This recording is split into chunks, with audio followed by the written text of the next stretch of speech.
سورۃ الفتح. تمہیدی باتیں میں پہلے عرض کر چکا ہوں. یہ سورہ مبارکہ نازل ہوئی ہے صلح حدیبیہ کے بعد. اس کی جو تاریخی پس منظر ہے صرف یہ چند جملے کفایت کریں گے. سن 5 میں غزوہ احزاب کے بعد یہ حضور نے صحابہ سے کہہ دیا تھا کہ اب قریش میں وہ دم نہیں رہا کہ اب دوبارہ وہ تم پر چڑھ کر آئیں اور حملہ کریں. لن تغزوکم قریش بعد عامکم ھذا ولکنکم تغزونہم. اب انیشیٹو تمہاری طرف سے ہوگا. وہ انیشیٹو حضور نے لیا ہے سن 6 میں. آپ نے عمرے کا احرام باندھا اور آپ کے ساتھ 1400 عام طور پر زیادہ بیان ہوتا ہے لیکن بعض روایات میں 1800 صحابہ احرام باندھ کر چلے کہ ہم عمرہ کرنے جا رہے ہیں. یہ گویا کہ ایک ٹیسٹ تھا کہ اب قریش کرتے کیا ہیں. آپ احرام کے لیے اپنی منزل بہ منزل کرتے ہوئے پہنچ گئے حدیبیہ تک، وہی جگہ جہاں پر کہ پھر صلح ہوئی. ادھر قریش کے لیے جو ہے ان کی جان پر بن گئی. پہلی بات تو یہ کہ ان کی روایات کے خلاف تھا کہ کوئی آئے عمرے کی نیت سے اور ان کو روک دے. یہ عرب کی روایت نہیں تھی. دوسرا یہ کہ اب اگر آنے دیتے ہیں اور مسلمان دنگناتے ہوئے آئیں اس شہر کے اندر عمرہ کریں تو گویا کہ ان کی شکست ہو گئی. تو وہاں پر جو بھی ہوا تفصیلات کا تو موقع نہیں ہے. ایک طرف تو وہ تلے ہوئے تھے کہ جنگ کریں گے، اور جب حضرت عثمان کو حضور نے بھیجا ہے کچھ سلسلہ جنبانی کے لیے، وہاں ان کو روک لیا گیا. خبر مشہور ہو گئی کہ انہیں شہید کر دیا گیا. پھر حضور نے بیعت لی. وہ بیعت علی الموت کہلاتی ہے. بیعت علی لا نفر یا بیعت علی الموت، اور اس کا نام ہے بیعت رضوان. ایک درخت کے نیچے آپ تشریف فرما ہوئے اور سب نے آ کر آپ سے بیعت کی کہ اب یہاں جانیں دے دیں گے اپنی، سب ہم یہاں پر مرنے کے لیے تیار ہیں، جانیں قربان کر دیں گے، یہاں سے واپس نہیں جائیں گے. جب وہاں یہ خبریں پہنچی اور انہوں نے کچھ اور اندازہ کر لیا تھا کہ یہ تو بڑے سرفرے لوگ معلوم ہو رہے ہیں، ان میں سے کوئی جو ہے بھاگنے والا نظر نہیں آتا یہاں سے، تو پھر یہ ہے کہ وہ مجبور ہو گئے کہ اب کچھ صلح کریں. پھر صلح ہوئی، صلح حدیبیہ، لیکن وہ بڑی ان ایکول صلح تھی.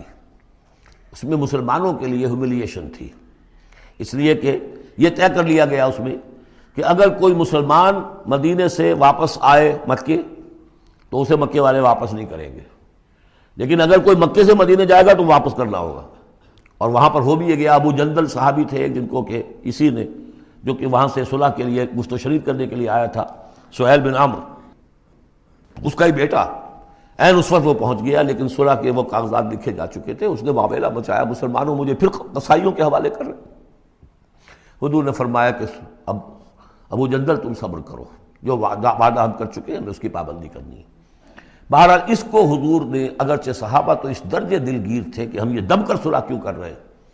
حضرت عمر رضی اللہ تعالیٰ عنہ سے تو بہرحال یہ بھی کہہ دیجئے کہ زیادہ قرب جو انہیں حاصل تھا حضور سے، اس کی بنا پر ان کی یہ ہمت ہو گئی کہ آپ نے وہ سوال جواب بھی کر لیا جس پر آپ پھر ساری عمر پچھتاتے رہے. کہ آپ نے پوچھا کہ کیا ہم حق پر نہیں ہیں؟ حضور نے فرمایا ہاں ہم حق پر ہیں. کیا آپ اللہ کے رسول نہیں ہیں؟ آپ نے مسکرا کر جواب دیا ہاں میں اللہ کا رسول ہوں. تو پھر ہم یہ کیوں دم کر صلح کر رہے ہیں؟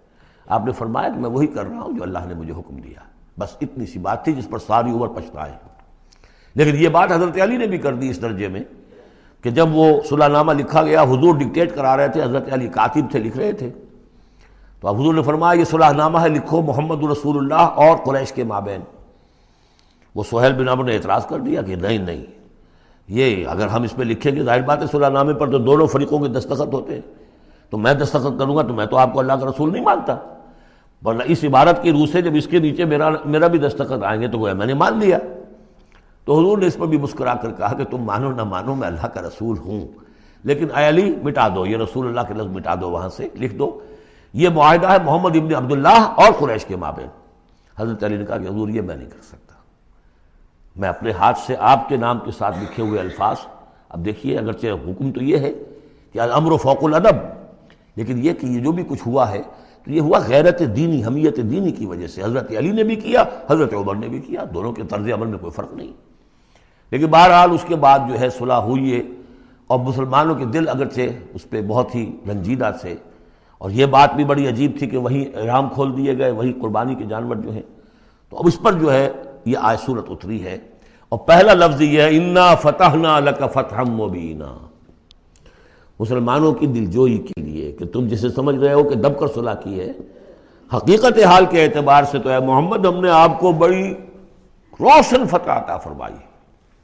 آج ہم اسے انٹرپریٹ کر سکتے ہیں روشن فتح کس اعتبار سے کہ ٹریٹی کے معنی یہ ہے کہ مصالحت یا صلح ہوتی ہے دو فریقوں کے درمیان جو ایک دوسرے کو ریکگنائز کریں. اس کا مطلب یہ ہے کہ قریش نے ریکگنائز کر لیا that Muhammad is a power to reckon with، اور یہ بہت بڑی بات ہے. قریش نے تسلیم کیا، اور تسلیم کرنا جو ہے یہ اللہ تعالیٰ کی طرف سے فتح عظیم ہے. انا فتحنا لک فتحا مبینا لیغفر لک اللہ ما تقدم من ذنبک وما تاخر. اب دیکھیے یہ ذنب کا لفظ یہاں پھر دوبارہ آ گیا، تاکہ اللہ تعالیٰ بخش دے آپ کو جو پچھلے ہوئی آپ کی کوئی کوتاہیاں یا گناہ یا جو بعد میں ہوئی. وَيُتِمَّ نِعْمَتَهُ، جو پیچھے رہے گناہ ان کو بھی بخش دے. وَيُتِمَّ نِعْمَتَهُ عَلَيْكَ، اور تاکہ اللہ تعالیٰ اپنی نعمت کا اتمام فرما دے آپ پر. وَيَهْدِيَكَ صِرَاطًا مُسْتَقِيمًا، اور آپ کو ہدایت دے سیدھے راہ کی طرف. اب یہ ہے پھر ایک اشکال پیدا ہوتا ہے کہ حضور صلی اللہ علیہ وسلم تو پہلے ہی سیدھی راہ پر ہیں، پھر یہ کہ تمام اہل ایمان حضور کے ساتھ سیدھی راہ پر چلے آ رہے ہیں، اور سیدھی راہ پر چلتے ہوئے اب اہل ایمان کو بھی، حضرت ابوبکر کو بھی آپ کے ساتھ چلتے ہوئے کتنے برس ہو گئے؟ 18 برس ہو گئے. تو اب ان کے معنی کیا ہو گئے؟ تو اس پہ بہت سی بحثیں ہیں، یہ تو اب میں تفسیر میں نہیں جا سکتا. میری توجہ وہی ہے جو میں اس سے پہلے سورہ محمد میں کر چکا ہوں ضم کی، کہ یہ جو جد و جہد ہوئی ہے اس میں اگر کہیں کوئی خامی کوتاہی کسی کی طرف سے ہوئی ہے، چاہے وہ کسی اور مسلمان کی طرف سے ہوئی ہے، صاحب ایمان کی طرف سے ہوئی ہے، غلطی ہوئی ہے، خطا ہوئی ہے، ان سب کی اب اللہ تعالیٰ تلافی فرما دے گا. یہ فتح مبین جو ہے وہ ان سب کو کور کر جائے گی. اور یہدیہ کا صراط مستقیم، اب آپ کی یہ جد و جہد بالکل سیدھی تیر کی طرح اپنے ہدف کی طرف بڑھے گی. اب اس میں کوئی جو ہے تزلزل نہیں ہوگا، بلکہ آپ کی یہ جد و جہد، اللہ کے دین کی اقامت کی جد و جہد اور اللہ کی حکومت قائم کرنے کی جد و جہد جو ہے سیدھی اپنے ہدف کی طرف بڑھتی چلی جائے گی. چنانچہ یتم نعمتہ، وہ تو ہم پڑھ چکے ہیں، الیوم اکملت لکم دینکم واتممت علیکم نعمتی ورضیت لکم الاسلام دینا. تو دین کا اتمام ایک تو اس شکل میں کہ قرآن میں دین مکمل ہو جائے، شریعت پوری ہو گئی، لیکن اس سے تکمیل نہیں ہوتی اس معنی میں جب تک اس کی ایک عملی ڈیمانسٹریشن بھی مکمل نہ ہو. عملی ڈیمانسٹریشن مکمل ہوتی ہے جب اللہ کی حکومت بالفعل قائم ہو جائے. تو اتمام نعمت جو ہے وہ صرف کتاب کے اندر اس شریعت کا پورا بیان ہو جانا اور نظام کا آ جانا، اس سے وہ اتمام بتمام و کمال نہیں ہوتا جب تک کہ اس کی ایک نشانی، اس کا ایک نمونہ جو ہے، اس کی ایک صورت لوگوں کے سامنے نہ آ جائے، آئیڈیل فارم اس کی جو ہے وہ سامنے نہ آ جائے، اس کا نمونہ سامنے آ جائے. تو اس کے لیے ضروری ہے کہ اب یہ جد و جہد آپ کی جو ہے سیدھی اب تیز رفتاری کے ساتھ اپنے اصل ہدف یعنی اظہار دین لیظہرہ علی الدین کلہ. اور یہ آیت آ جائے گی اس سورہ مبارکہ کے آخر میں بھی کہ ہم نے بھیجا ہی آپ کو ہے محمد اس لیے ہے کہ آپ اللہ کے دین کو غالب کریں.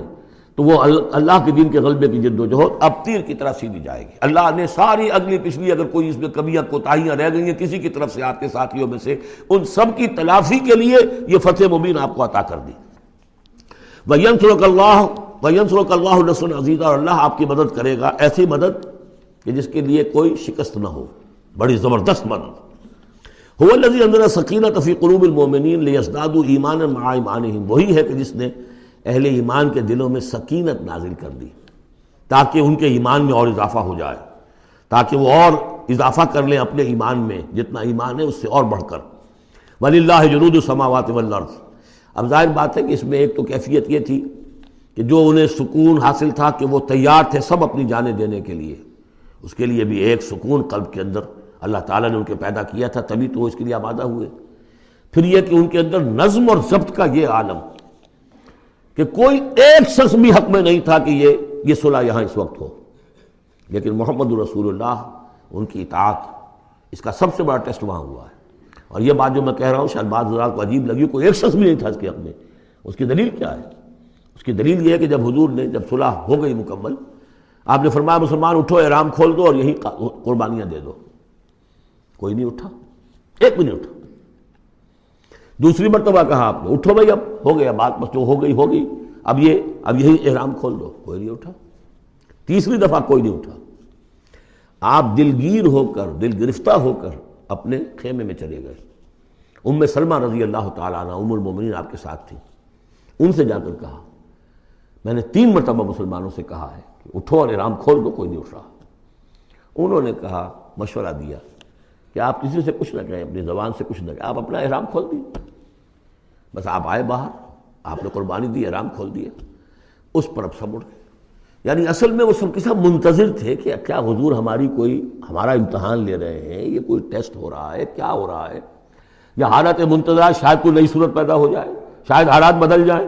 لیکن ان کے لیے یہ بڑی انہونی سی بات تھی کہ عمرے کی نیت کر کے ہم نے احرام باندھا ہوا، یہاں کیسے کھول دے رہا ہوں۔ لیکن بہرحال وہ صرف ایک توقف جو تھا وہ اسی درجے میں تھا کہ شاید کوئی نئی صورت پیدا ہو جائے، لیکن اس سے ظاہر ہو رہا ہے کہ سب کے دل جو ہے وہ اس صلح کے حق میں نہیں تھے۔ وہ تو چاہ رہے تھے کہ اب ہمیں موقع ملے اور ہم یہاں جنگ ہو اور اللہ کے دین کو ہم غالب کریں۔ هو الذی انزل السکینۃ فی قلوب المؤمنین لیزدادوا ایمانا مع ایمانہم وللہ جنود السماوات والارض، اور تمام آسمانوں اور زمین کے لشکر تو اللہ ہی کے ہیں۔ وکان اللہ علیما حکیما، اللہ سب کو جاننے والا اور کمال حکمت والا ہے۔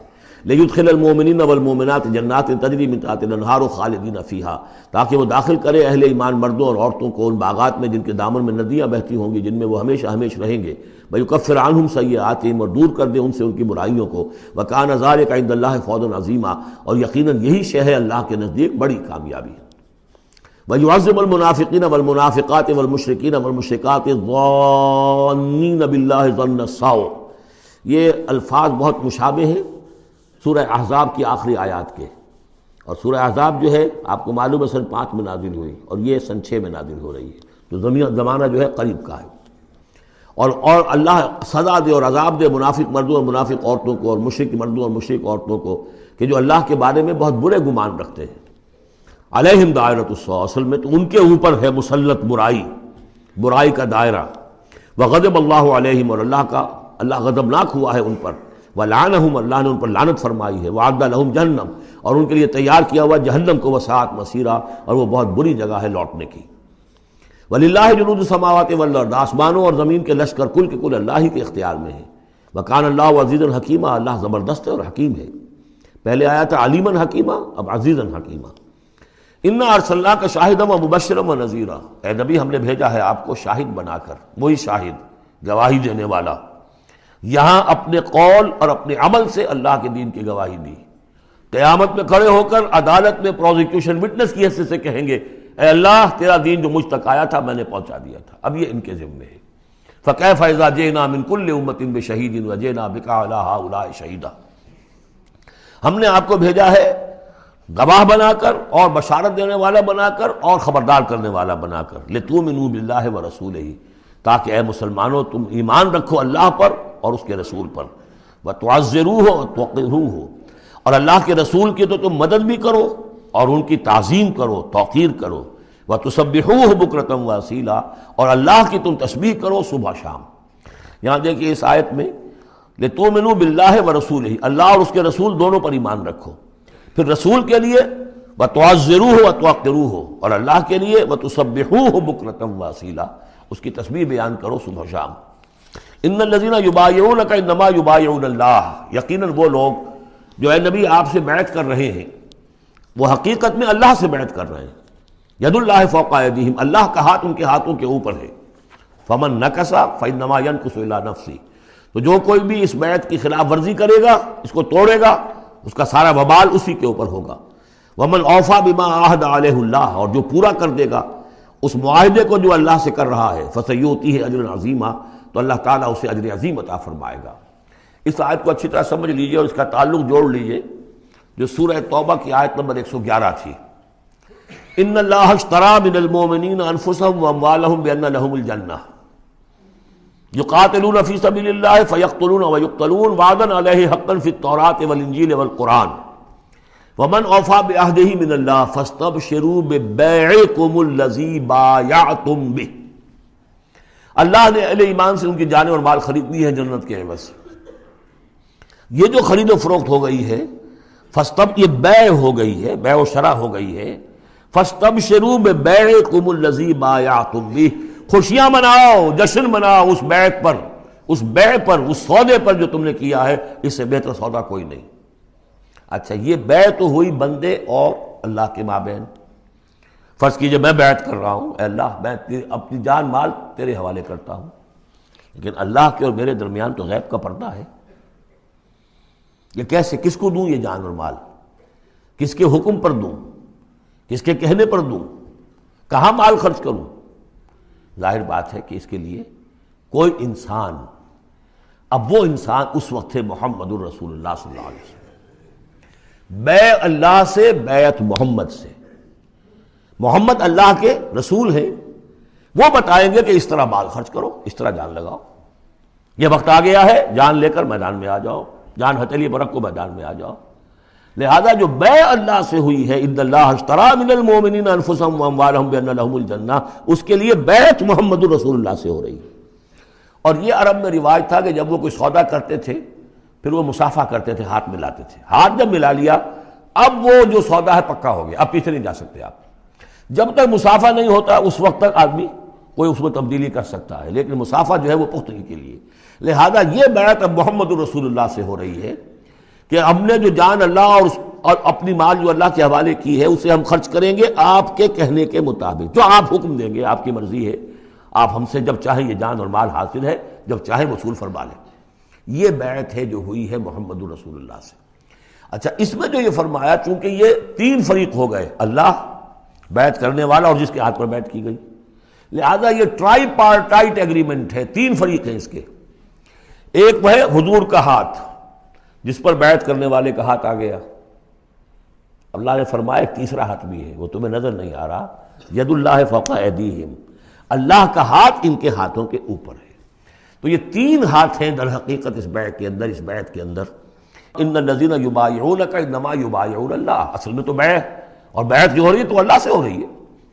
فاستبشروا ببیعکم الذی بایعتم بہ، باب مفاعلہ کے اندر بھی وہ آ گیا، تم نے جو باہمی یہ کیا ہے بیع و شراء کا معاملہ، اس میں خوشیاں مناؤ، وہی باب مفاعلہ ہے، وہ یبایعونک، ان الذین یبایعونک، اے نبی جو آپ سے یہ بیعت کر رہے ہیں، انما یبایعون اللہ، وہ اللہ سے بیعت کر رہے ہیں۔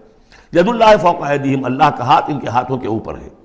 فمن نکث فانما ینکث علی نفسہ، تو جو کوئی بھی اب اس سے روگردانی کرے گا، اسے توڑے گا، اس کی خلاف ورزی کرے گا، اس کا وبال اسی پر آئے گا، آپ پر اس کا کوئی الزام نہیں۔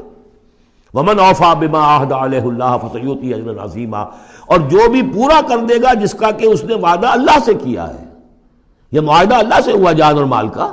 اسی لیے سورہ احزاب میں آپ نے پڑھا تھا نا، من المؤمنین رجال صدقوا ما عہدوا اللہ علیہ فمنہم من قضی نحبہ ومنہم من ینتظر۔ اہل ایمان میں وہ جوان مرد ہیں جنہوں نے اپنا جو عہد کیا تھا اللہ سے وہ پورا کر دکھایا، سچا کر دیا۔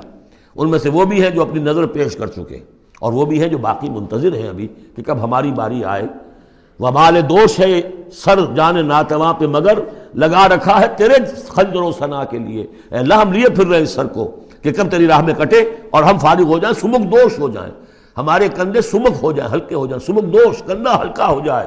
یہ سر کا بوجھ ہم لگائے ہوئے ہیں اپنے سر پر کہ کب تیری طرف سے حکم آئے ہم نے اپنے سر کٹوائیں اور ہم فارغ ہوں۔ اب اسی کو سمجھ لیجئے کہ حضور کے بعد یہ بیعت کس سے ہوگی؟ جو بھی کوئی داعی اللہ اب کھڑا ہو اللہ کے نام کے، نبی تو نہیں ہوگا، ہوگا امتی، اطاعت اس کی ہوگی، اللہ اور اس کے رسول کی اطاعت کے نیچے نیچے، اس کے دائرے کے اندر، مستقل بذات اطاعت اس کی نہیں ہوگی۔ لیکن یہ کہ بہرحال اب بھی ضرورت ہوگی کہ کوئی جماعت ہو، کوئی جمعیت ہو، کوئی طاقت ہو، ایک فرد سے جو ہے اکیلا چنا بھاڑ نہیں پھوڑ سکتا۔ دین کو غالب کرنے کی جد و جہد، عقیم الدین جو ہم پڑھائے ہیں، یہ پورا سلسلہ جو ہے مکی صورتوں کا جو ان مدنی صورتوں کے ساتھ منسلک ہے، توحید عملی، اقامت دین، اور جو اس صورت کے اندر آ جائے گا لیظہرہ علی الدین کلہ، اس کے لیے جماعت چاہیے، جمعیت چاہیے۔ تو اب بھی کوئی اللہ کا بندہ ہوگا، آپ اسے ٹھوک بجا کر دیکھ لیں، اطمینان دیکھیں، سوچ دیکھیں اس کی رائے کیا ہے، وہ کیا سمجھتا ہے، اگر وہ دین سے بھی واقف ہے، اگر وہ یہ کہ زمانے کے حالات سے بھی واقف ہے، اس کی شخصیت کو دیکھیے، اس کے ماحول کو دیکھیے، اگر آپ کا دل گواہی دے کہ یہ کوئی بہروپیہ نہیں ہے، یہ واقعتاً سنسیئر آدمی ہے، خلوص کے ساتھ اس کے ہاتھ میں ہاتھ دے کر بیعت کیجیے، ساتھ چلیے۔ یہی طریقہ مسنون اور منصوص ہے، یہی ایک طریقہ ہے جس کا قرآن مجید میں، یعنی نصوص کسے کہتے ہیں؟ نصوص قرآنی، نصوص حدیث، حدیث میں بھی ذکر ہے تو بیعت کا ہے۔ باقی اور کوئی طریقہ جماعت سازی کا مسنون نہیں ہے، مباح وہ بھی ہے، جو بھی طریقہ اختیار کر لیا مباح ہے، حرام نہیں ہے۔ ممبرشپ ہے، ممبرشپ سے پھر امیر کا منتخب کرنا ہے، 2 سال 4 سال کے بعد پھر انتخاب، ٹھیک ہے، کوئی شے حرام نہیں ہے جب تک کہ اس کی حرمت کے لیے کوئی دلیل نہ ہو۔ لیکن مسنون اور منصوص اور معصور، 3 الفاظ۔ نصوص قرآن و سنت میں جس کا تذکرہ ہے وہ بیعت ہے۔ جو مسنون ہے، پوری زندگی حضور کی جو ہے اس میں کتنی بیعتیں ہوئی ہیں، بیعت عقبہ اولیٰ، بیعت عقبہ ثانیہ، بیعت رضوان، اور پھر یہ کہ نحن الذین بایعوا محمدا علی الجہاد ما بقینا ابدا، جب غزوہ احزاب میں جب وہ خندق کھودی جا رہی تھی تو یہ شعر پڑھ رہے تھے صحابہ کرام، ہم ہیں وہ لوگ کہ جنہوں نے محمد سے بیعت کی ہے، جہاد کی، اب یہ جہاد جاری رہے گا جب تک جان میں جان ہے۔ یہ ہے ساری زندگی میں آپ کی یہ بیعت کا نظام تھا۔ اس کے بعد خلافت ہوئی تو بیعت پر ہوئی، حضرت ابو بکر سے بیعت، عمر سے بیعت، مشورہ علیحدہ بات ہے، جب طے ہو گیا کہ اب یہ ہو گیا تو بیعت۔ پھر خلافت میں کچھ غلط رخ پیدا ہو رہا تھا، حضرت حسین رضی اللہ تعالیٰ عنہ اور حضرت عبداللہ ابن زبیر رضی اللہ تعالیٰ عنہما یہ کھڑے ہوئے تو جنہوں نے جمعیت بنائی بیعت کی بنیاد پر بنائی۔ یہ دوسری بات ہے کہ جو کوفی تھے انہوں نے جو بیعت کی تھی حضرت حسین سے وہ توڑ دی انہوں نے، فمن نکث فانما ینکث علی نفسہ۔ اس کے بعد ہمارے ہاں اگر کوئی سلسلہ بنا ہے ارشاد کا، تزکیہ نفس کا، صوفیاء کا، وہ بھی بیعت، بادشاہ ہوتے تھے تو بیعت۔ پچھلی صدی میں جتنے جہاد ہوئے، ہمارے ہاں سب سے بڑا جہاد ہوا پچھلی صدی کا، 19ویں صدی عیسوی کا، سید احمد بریلوی رحمۃ اللہ علیہ اور شاہ اسماعیل شہید رحمۃ اللہ علیہ، ان لوگوں کا جو بیعت کی بنیاد پر جماعت تھی، کوئی اور بنیاد جماعت سازی کی نہیں تھی۔ مہدی سوڈانی نے جہاد کیا انگریزوں کے خلاف بیعت کی بنیاد پر، سنوسی نے جہاد کیا اطالویوں کے خلاف بیعت کی بنیاد پر۔ تو یہ بیعت کا لفظ ہے جو یہاں آیا ہے، اس کو اچھی طرح سمجھ لیجیے۔